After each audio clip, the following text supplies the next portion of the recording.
सती चरित्र और भगवान श्री रामचंद्र जी का चरित्र। रामचरितमानस एक महामंत्र है। गोस्वामी तुलसीदास जी की रचित महाकाव्य रामचरितमानस सिर्फ एक स्थूल चौपाई और दोहाई नहीं है, बल्कि यह एक महामंत्र है और मंत्र जीवन का एक सूत्र होता है। मानस की एक चौपाई को जिसने भी अपने जीवन में उतार लिया, मानो उसका जीवन सफल हो गया। और यह अनुभूत बात है।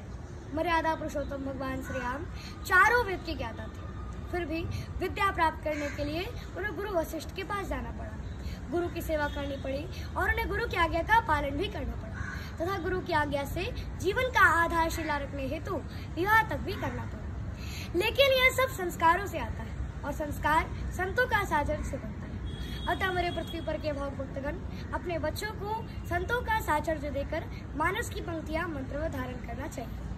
रामचरितमानस चेतना की जिस ऊंचाई का द्योतक है, उस ऊंचाई पर आज तक विश्व का कोई भी साहित्य नहीं पहुंच सका है। कुरान और बाइबल में वही तत्व है, किंतु उसमें अंतर्निहित संदेशों को नहीं समझने के कारण विभिन्न संप्रदायों में संघर्ष की स्थिति उत्पन्न हो जाती है और यही अज्ञानता का लक्षण है। जैसे कि मिट्टी के किसी भी देवी देवता का आह्वान होता है और जब पुनः मिट्टी को मिला दे तो सब एक हो जाता है, किंतु मात्र बाहरी रूप अलग अलग है। अपने स्वरूप को मनुष्य केवल शरणागति से ही पहचान सकता है। प्रेम पूर्वक भगवान नाम के स्मरण मात्र से ही प्रभु की कृपा प्राप्त हो सकती है।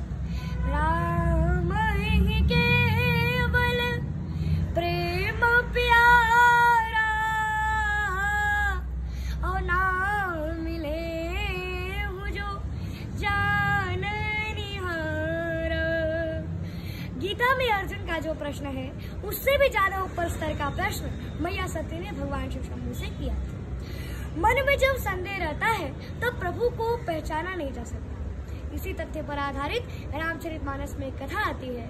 जब प्रभु श्री राम माता सीता के वियोग में जंगल में भटक रहे थे, तब भगवान शिव शंभू प्रभु श्री राम जी के समीप जाना उचित नहीं समझे और उन्होंने दूर से ही भगवान राम को नमन किया कि जय सचिता नंद जग पावन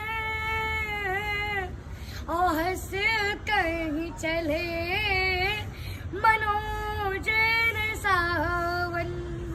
अर्थात कामदेव को नाश करने वाले भगवान शिव शंभू प्रभु श्री राम जी को देखकर सच्चिदानंद की जय हो, सच्चिदानंद की जय हो ऐसा कर करके वहां से चल दिए। और जब मैया सती ने यह सब देखा तो वे माया की वशीभूत होकर सोचने लगी कि सारा संसार भगवान शिव की वंदना करता है, पूजा अर्चना करता है, तो आज भी भगवान शिव शंभू एक साधारण से राजकुमार को देखकर इतने प्रशंसित क्यों? भगवान शिव शंभू माता सती के अंतरात्मा की भावनाओं को भाव लिए और बोले कि हे सती, जो तुम्हारे मन अति संदेह हो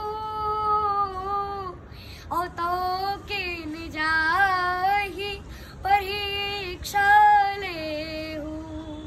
अर्थात हे सती, यदि तुम्हारे मन में संदेह है तो तुम जाकर उनकी परीक्षा क्यों नहीं ले लेती?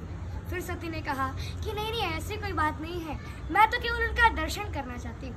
और भगवान शिव के आदेशानुसार माता सती प्रभु श्री राम जी के दर्शन के लिए चली। पुनि पुनि हृदय विचार करी धरि सीता कर रूप, आगे होई चली पंथ जेहि आवत नरभूप। अर्थात पुनि पुनि हृदय विचार करी, मन में बार बार विचार किया ये भगवान है कि नहीं। ऐसा सोचकर माता सती ने सीता का रूप धारण कर लिया और आगे होई चली पंथ और आगे आगे चलने लगी। जय आवत नरभूप, जिस रास्ते से मनुष्य के सामने प्रभु श्री राम आ रहे थे, उसी रास्ते से माता सती भी चले आ रही थी। प्रभु ने माता सती को पहचान ली और दोनों भाई दंडवत प्रणाम किए और अपना परिचय देते हुए कहा कि हम अयोध्या नरेश राजा दशरथ जी के पुत्र राम और लक्ष्मण हैं। पिता की आज्ञा मानकर हम वनवास आए थे। मेरे साथ मेरी भार्या सीता भी थी, सो उसे रावण हरण करके लंका ले गया। हम तो इस राधाम पर लीला करने आए हैं और आप इस जंगल में अकेली, विपिना अकेली फिर गई है तू, और पिता शिव कहाँ है?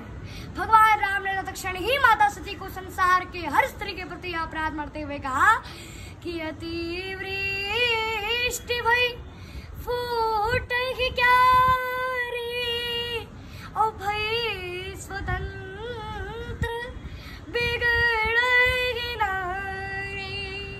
अर्थात हे सती, अर्थात हे माता, जिस तरह से अतिवृष्टि होने के कारण खेत की क्यारी टूट फूट जाती है, टेढ़ी मेढ़ी हो जाती है, नष्ट हो जाती है, उसी तरह से संसार की हर स्त्री को स्वतंत्र नहीं होना चाहिए, और जो स्त्री स्वतंत्र हो जाती है उसका चरित्र बिगड़ जाता है।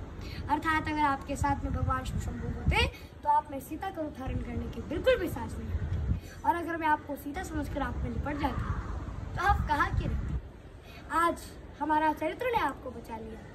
माता सती प्रभु श्री राम जी के समीप लज्जा के कारण पानी पानी हो गई। अब यहाँ सती चरित्र तो हो गया, अब प्रभु श्री राम जी का चरित्र तो देखिए कि भगवान श्री राम का चरित्र तो इतना पवित्र और निर्मल चरित्र है कि औरों की तो बात जाने ही दीजिए। अब यहाँ रावण की दुर्दशा देख लीजिए। रावण गया कुंभकर्ण के पास, तो कुंभकर्ण ने पूछा कि क्या बात है लंकापति, बड़े उदास दिखाई दे रहे हो, तुम चिंतित आज दशानन क्यों? रावण बोला, हर ली हमने मिथिलेश कुमारी, हमने श्री सीता जी का हरण कर लिया है। कुंभकर्ण बोला, अधिकार किया तुमने उन पर? रावण बोला, लगती ही नहीं वो और हमारी, वो हमारी और देखती तक नहीं है, वो हमारी तकती तक नहीं है। तो कुंभकर्ण ने कहा कि जब महात्मा बनकर तुमने उन्हें हरण कर लिया तो राम बनकर ही उन पर अधिकार पालो, नकली तो बनना है तो तुम राम ही क्यों नहीं बन जाते? तो रावण बोला कि बड़ी कठिनाई है, इसमें है हमको भैरव भारी, और जब राघव रूप लगा बनने तब मातु समान लगी सब नारी।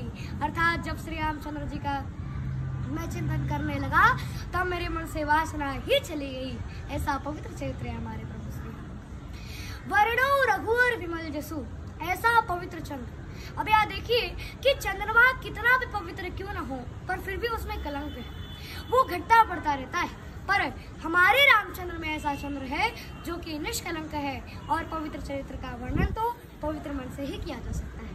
हमारे प्रभु श्री राम जी के चरित्रों का गुणगान करने पर 4 फल मिलते हैं, धर्म, अर्थ, काम और मोक्ष की प्राप्ति होती है।